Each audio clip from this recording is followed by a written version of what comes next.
One of the many welcome changes that happened during the last 3 years of Naruto's stay in Earthland was the developing friendship between him and his tenant. Kurama could be an ass at times, but he was much more friendly and cordial after Naruto started to treat him in a much more humane way. The end result culminated into a friendship that was still a bit rocky but was heading in the right direction. If you aren't going to answer that question, then at least answer this: how did you learn God's Slayer magic? Answer that and I'll consider sparing you. Blue Note proposed seriously. Red tendrils of energy grew to encompass Naruto's form, his pupils transforming into slits and the blue hue of his eyes turning into a malicious crimson, much to the intrigue of the gravity wizard, a red bubbly tail sprouting from behind. HMPH, not interested. Not a second later, Naruto seemingly vanished only to reappear right before Blue Note, slamming his fist right into the man's nose, the sheer power in his strike concaving the Blue Note's face before his body flew back into several trees. Blue Note spat blood before standing up, an excited grin tugging at his bloody lips as he eyed his powered-up opponent. Excellent. So you can keep flying. Naruto narrowed his eyes. I'm not your typical light mage. If you dare to continue to stand against me, I will kill you. Walk away while I'm still feeling merciful. The older wizard let out a large bark of laughter. How amusing yet exciting. Well, come on then. I wish to see how far a light mage that kills can fly. HMPH. Punch, kick, knees, elbows, palm strikes, and so forth. Tur and Hades exchanged all manner of attacks as they fought against one another. Dodging, weaving, and parrying the assaults before striking back with their own attacks. They were on even footing, an impressive accomplishment for Hades, considering Tur was renowned for his physical capabilities. Hades wasn't as gifted in hand-to-hand combat as Tur was, but he possessed a strategic mind that helped him utilize his multiple magic in his fight with the abnormally tall giant. Tur weaved to the side, dodging the palm strike that would have hit him in the face had it been a split second later, before retaliating with a low sweep kick meant to sweep the elderly dark wizard off his feet. Hades jumped and with a quick flex, materialized his chain magic that swiftly wrapped around Tur's forearm before Hades hurled him over his shoulder to the other side of the clearing. Positioning his arm forward, hand getting engulfed in a purple magical sphere, Hades took precise aim and fired his Grimoire ray at his opponent. Tur quickly side-jumped, dodging the powerful, destructive beam while landing next to a tree before an idea took place in his mind. Swiftly he uprooted the enormous tree and to Hades' shock, hurled said tree with startling speed towards the master of Grimoire Heart.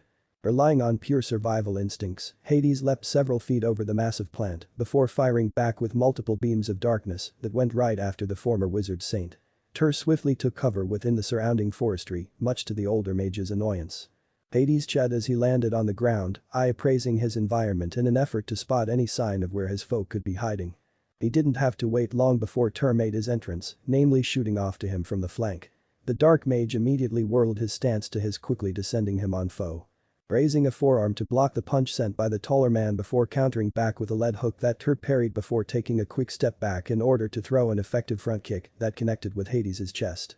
Sending the dark mage skidding back by quite a few steps. Hades quickly stabilized himself, smirking cockily at the taller man while giving out the come gesture with his hand. The notion that Tur had no problem fulfilling as he stepped forward forebodingly only to gasp before falling to his knees, coughing out a large amount of blood. Of course, Hades thought, chuckling as he beheld the weakened state of his opponent. Here I was starting to think that I might have been mistaken and that you were already cured of your disease, but clearly that's not the case. Tur gritted his teeth, attempting to stand up only to fall on his knees once more, much to the amusement of the Grimoire Heartmaster. You are really impressive. It's a shame you won't be around to witness the utopia I will create once I grasp the one magic in my hand. Hades stated, slowly marching to the downed wizard saint. He stood before his fallen opponent, gazing at him with cool indifference while restraining him with his chain magic. He wasn't going to take any chances with him. Have you nothing to say, Tur Odinson? Only this. Tur gazed back resolutely at the older wizard. My student will stop you, Hades, he will succeed where I have failed. Ha! Hades chuckled. If your student is as talented as you're silently implying and he survives against Blue Note, then I'll happily take him on. Then you should prepare yourself. Hades swiftly turned to the owner of the voice, eyes widening in shock at the sight he was beheld with. Naruto stood before the older wizard, his current appearance reminiscent as more of a monster than human. Red swirling mass of bubbly energy coated the shinobi's entire form, dried, but not too dry blood was painted on his features, presumably coming from the head of Blue Note that he held in his left hand. His right hand held a sword dripping with blood, and with the absolute fury blazing in his crimson orbs, one couldn't blame Hades for warily looking at the shinobi. Naruto glared menacingly at the older wizard. Because I did more than survive against Blue Note, I killed him. He promptly threw the head of Blue Note away. Hades immediately requipped a blade which he swiftly placed on Tur's neck. "One wrong move and your sensei is dead," he warned. The warning worked and Naruto scowled angrily but remained still.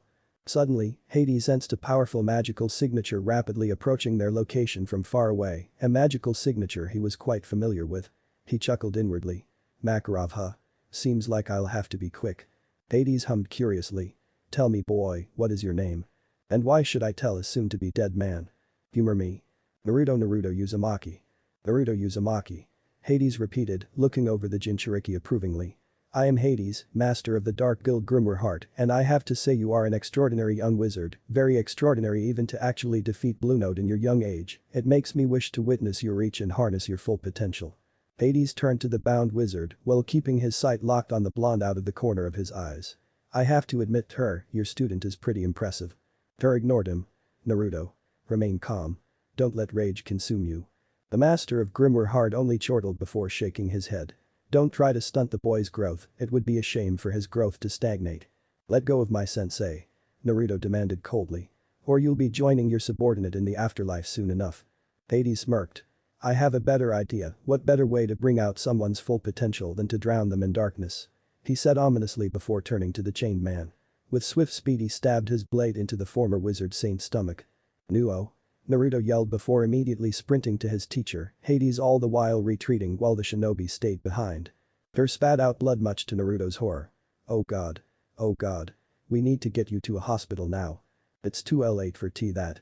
The light in Tur's eyes began to dim, the remaining strength in his body rapidly evaporating away as he lay down on the field, vision growing darker with each passing second while he gazed into his student's frightened eyes. "And Naruto-san," he murmured quietly before his eyes permanently closed, a peaceful expression plastered on his visage. Naruto felt his heart stop beating, panic quickly surging in his core at the sight of his precious teacher having his eyes closed. He swiftly removed the blade and tried to cover Tur's wound with his hands, removing his shirt and using it as a cloth when that didn't work. "Sensei. Tur-sensei. Wake up please." Naruto weakly gripped Tur's shirt, despair wrapping around his chest like a vice, before squeezing so painfully until he found himself unable to breathe. Wake up, wake up please." He desperately pleaded, shoulders shaking uncontrollably as the tears he tried holding in bay finally broke through the dam of his control. "Dad." He whispered quietly, brokenly. What if Naruto neglected by family transport in fairy tale, and thanks for watching my video till the end. If you enjoy this content then do consider subscribing to my channel and leave a like if you guys need the next part, comment down, and thanks for watching the video and see you guys next video.